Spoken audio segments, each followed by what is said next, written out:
give us, the latest update on these wildfires. There's a few burning, so I know there's a lot to go over. Right. So I can speak on behalf of the Palisades Fire. Right now it's 21,000 acres.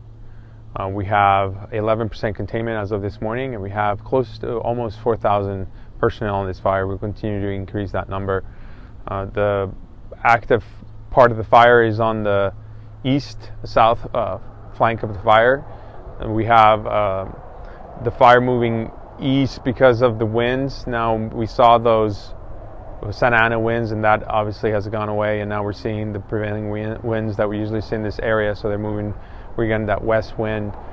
So we're seeing a little bit of that activity due to the unburned fuels in that area. You said that the fire is moving northeast towards Brentwood? So yes, so we're a little bit on the south as well. So southeast of the fire, that's where we're seeing some activity into the Brentwood area. How concerning is the wind right now? I mean, I know we're seeing sort of these lulls, and then now the breeze picks up. Just talk about how that impacts what you guys can see right Well, now. we're gonna see gusts up to 30 to 40, especially at the high elevations. That's going to be of concern, but we're keeping a close eye, and we're getting resources ready for that kind of wind activity. So what are things looking like right now as far as just trying to get a handle on it, stopping forward progress, any of that stuff? That is the key at this point, is try to stop it before it gets to any structures on the Brentwood area. So all resources are being redirected and making sure that we have structure protection, and then we have air attack as much as 5 airplanes have been ordered, and we're getting as much people on that area as possible. And I know that resources are spread thin across the area, and there is outside help coming. We know there's been strike teams from our home state of Washington coming through. How key is it to just get more hands on this and more crews?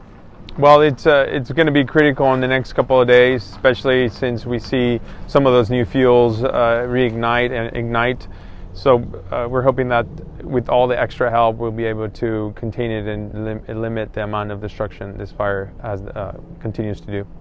You had mentioned earlier, you guys have never seen anything like this. Just talk about the magnitude of what's going on here for folks in Washington who, we're thousands of miles away.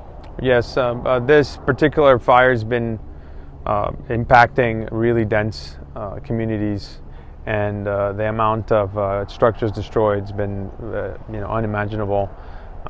We are losing neighborhoods completely, and it's pretty much redesigning the landscape of LA. When we look at just kind of the fire behavior, it's been erratic and almost random at times. Some houses spared, some completely leveled. And even with it just moving down these hillsides towards the ocean, can you talk about that? And I mean, just kind of seeing that different and very, again, erratic fire behavior. Yeah, so the first couple of days we saw the really erratic fire behavior.